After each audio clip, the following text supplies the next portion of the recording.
joining us rather for a little bit is Shreveport Mayor Ollie Tyler. Hey, Miss Ollie, how are you today? Good morning, Robert. How are you? How was your birthday on the weekend? Excellent, thank you, ma'am, and I appreciate you calling like you did. That was really awesome. Thank you.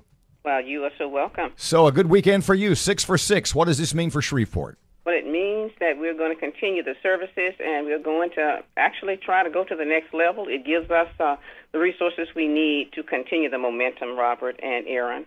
It's sad to me, I know probably to you too, that only 10,000 people decided this election. About 8%, I guess. Yeah, 10,000 people showed up at the polls. How disappointed are you in that? Well, let me tell you, Erin, you know, this is the election usually that has those low numbers. I don't know what the numbers were the last time we had this election or the time before that. You know, it is disappointing that we didn't have more people, but I can tell you that the ones who I think showed up did voice their opinion, and overwhelmingly they said we wanted to continue the services. I'm just grateful to those folks. And, you know, I'm thankful to the people in Shreveport who really supported this effort and may not have had a chance to go out to the polls.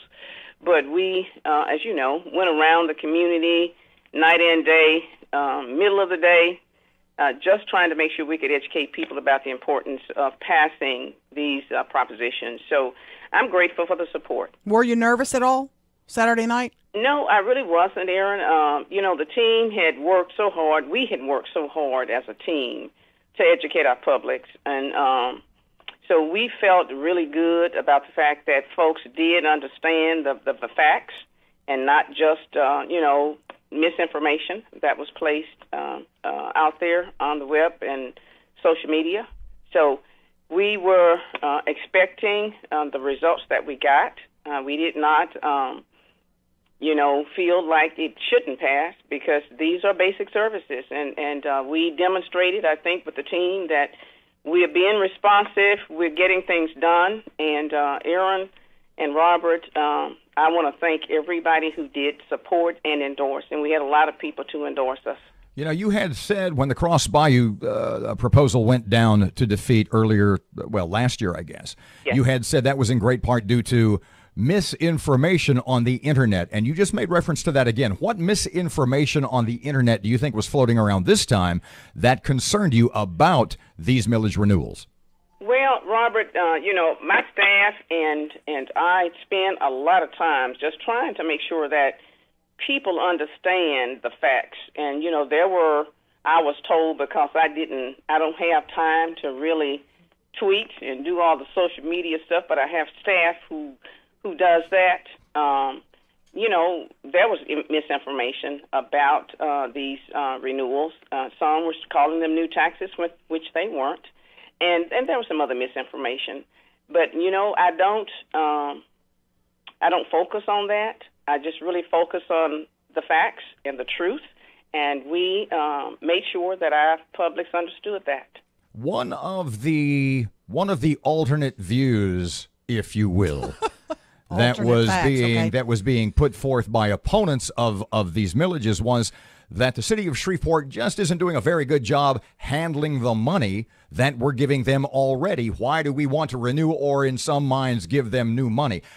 Do you understand their point of view, or do you think that is just a totally misplaced concept? I think it's untrue. Since I've been in office, Erin and Robert, we have actually reduced taxes.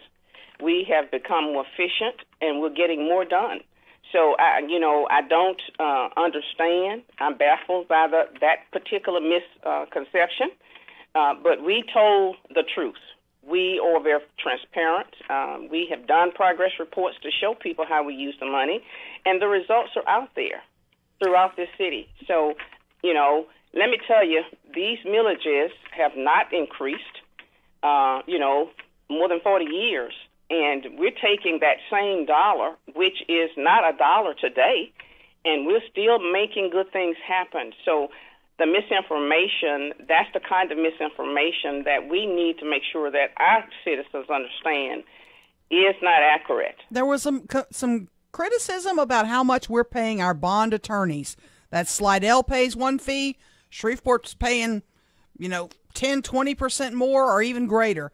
Can you address that? Why some of those fees paid to attorneys in Shreveport are so high? You know, Erin, to me, that's misinformation. I don't know if we got compared to Slidell or not. I can tell you that when you look at what others are paying, that's comparable to Shreveport and the kind of bonding we have to do to address our infrastructure in other areas. Our bond attorneys are really being paid low. And when I look back at the last several administrations, these bond attorneys are making a lot less than people were making 15 years ago in the same position. The criticism that these attorneys are friends of yours, how do you respond to that? They're not friends of mine. We do business here. We don't do friendships. We do business with the people who have the capabilities and the people who are getting the job done.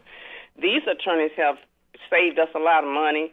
I don't even really know these people, have never had lunch or dinner with them. So, you know, that's another piece of misinformation. In the last couple of days, two new candidates for mayor of Shreveport, i.e. your job, Adrian Perkins and Leo Savage. Is Ollie Tyler, referring to you in the third person, ready to run on her record? I am. Yes, I've had some conversation actually with various citizens, and I've been serving the public, in a leadership role with hundreds and thousands of people that I've supervised for the past 30 years. And, of course, I spent 40 years in education, as you know. And, I will put my record of achievement out there. And even since I've been in mayor, I can talk about, and I've done that for the past 3 years. I'm going to be doing a progress report in the next few days about the accomplishments, some of the challenges that we faced and some of the accomplishments and how we've taken those challenges and made them opportunities. And I won't talk about what I'm going to do. I'll talk about what I've done and what the look ahead is going to be like. There are many, many things that we still need to address that have not been addressed for a long time. But, I don't bash people.